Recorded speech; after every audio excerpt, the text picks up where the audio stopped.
नमस्कार, मैं हूं कशफी शमाइल और आप देख रहे हैं सहारा समय का डिजिटल प्लेटफॉर्म। तो दोस्तों, 25 जून 1975 ये वो तारीख है जिसने हिंदुस्तान की तकदीर और तस्वीर दोनों ही बदल कर रख दिया था। इस दिन के बाद से देश में जिस तरह का राजनीतिक उथल पुथल देखने को मिला, वो कहीं ना कहीं उसका असर आज भी देखने को मिलता है। इमरजेंसी लागू करने की घोषणा की थी उस समय की प्रधानमंत्री इंदिरा गांधी ने, और इसका आधिकारिक तौर पर ऐलान किया था उस समय के प्रेसिडेंट यानी राष्ट्रपति फखरुद्दीन अली अहमद ने। भारतीय संविधान के अनुच्छेद 1952 के अंतर्गत की गई इस इमरजेंसी ने एक नहीं बल्कि कई ऐतिहासिक घटनाओं को जन्म दिया। उसी समय चुनाव स्थगित हुए थे। भारत में 25 जून 1975 से 21 मार्च 1977 तक इमरजेंसी का दौर रहा। वो दौर कुछ ऐसा डरावना था कि उस वक्त इंदिरा गांधी या उनकी सरकार के खिलाफ जो भी आवाज़ उठाता था उसको ज़बरदस्ती जेल में ठूंस दिया जाता था। इमरजेंसी के ड्राफ्ट पर 25 जून 1975 को आधी रात को ड्राफ्ट पर उस समय के प्रेसिडेंट फखरुद्दीन अली अहमद ने साइन किया, और उसके बाद पूरा देश इंदिरा गांधी और संजय गांधी का बंधक बन करके रह गया। सुबह 6 बजे यानी 26 जून को सुबह 6 बजे कैबिनेट की बैठक आनन फानन में बुलाई गई, और उसके बाद आधिकारिक तौर पर ऑल इंडिया रेडियो पर इसकी घोषणा की गई कि आज से इमरजेंसी लागू कर दी गई है। इंदिरा गांधी ने कैबिनेट की आपात बैठक बुलाई, जिसमें गृह सचिव खुराना ने आपातकाल का घोषणा पत्र कैबिनेट को सुनाया। देश में आपातकाल लगते ही इंदिरा गांधी के कड़े विरोधी माने जा रहे जयप्रकाश नारायण को 26 जून की रात 1:30 बजे गिरफ्तार कर लिया गया था। उनके साथ इंदिरा गांधी की नीतियों का विरोध कर रहे कई और नेताओं को भी गिरफ्तार किया गया। इमरजेंसी क्यों लगाई गई थी, उसके कारणों के बारे में बताने से पहले ये जानते हैं कि अनुच्छेद 352 क्या है और इसके तहत इमरजेंसी लगाने के क्या प्रावधान हैं। बता दें कि संविधान के अनुच्छेद 352 में बाहरी आक्रमण और आंतरिक डिस्टर्बेंस या सशस्त्र संघर्ष की स्थिति में इमरजेंसी लगाए जाने का प्रावधान होता है।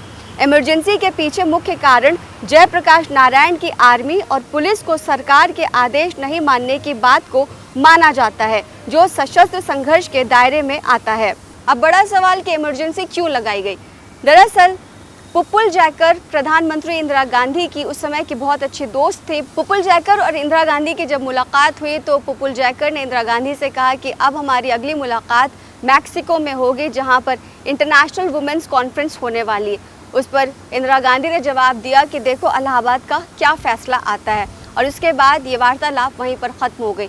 लेकिन जब इलाहाबाद हाईकोर्ट का जब फैसला आया तो उसके बाद इंदिरा गांधी के होश उड़ गए, और उसके बाद उन्होंने ऐसा सोचा नहीं होगा कि इलाहाबाद का फैसला उनको ये सोचने पर मजबूर कर देगा कि आखिर अपने प्रधानमंत्री पद की कुर्सी को किस तरह से संभाला जाए। इतना लंबा अरसा गुजरने के बाद भी ये सवाल घूम फिर कर आ ही जाता है कि इंदिरा गांधी ने आपातकाल क्यों लगाया। उनके लिए 12 जून 1975 का दिन एक नहीं 3 तरफ से तकलीफदेह था।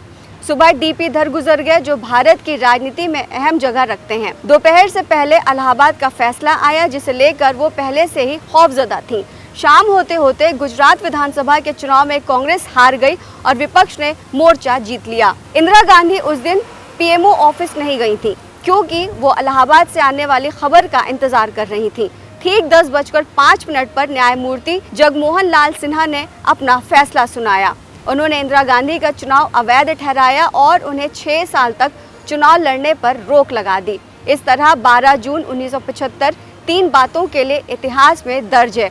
उसमें इलाहाबाद उच्च न्यायालय का फैसला ही ऐसा था जो नया मोड़ साबित हुआ। आज भी इमरजेंसी को काले दिन के तौर पर याद किया जाता है। प्रधानमंत्री नरेंद्र मोदी आज जब संसद में पहुंचे तो आज 18वीं लोकसभा संसद का पहला सत्र चूँकि शुरू हो चुका है, तो प्रधानमंत्री नरेंद्र मोदी ने इमरजेंसी को याद करते हुए क्या कहा, आइए सबसे पहले आपको वो बताते हैं। 18वीं लोकसभा की पहली संसद सत्र आज से शुरू हो गई है। इसी क्रम में प्रधानमंत्री नरेंद्र मोदी, केंद्रीय गृह मंत्री अमित शाह समेत कई केंद्रीय मंत्रियों और सांसदों ने सांसद के तौर पर अपने पद की शपथ ली। आपातकाल का जिक्र करते हुए पीएम मोदी ने कहा कि भारत की नई पीढ़ी इस बात को कभी भी नहीं भूलेगी कि 50 साल पहले 25 जून को देश के संविधान की धज्जियां उड़ाई गई थी।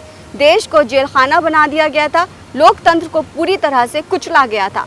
प्रधानमंत्री ने कहा कि अपने संविधान की रक्षा करते हुए, भारत के लोकतंत्र और लोकतांत्रिक परंपराओं की रक्षा करते हुए देशवासी इस बात का संकल्प लेंगे कि जो 50 साल पहले किया गया, फिर कोई ऐसा काम करने की हिमाकत नहीं करेगा। प्रधानमंत्री कहते हैं कि संविधान और लोकतंत्र में निष्ठा रखने वाले लोगों के लिए 25 जून कभी न भूलने वाला दिन है।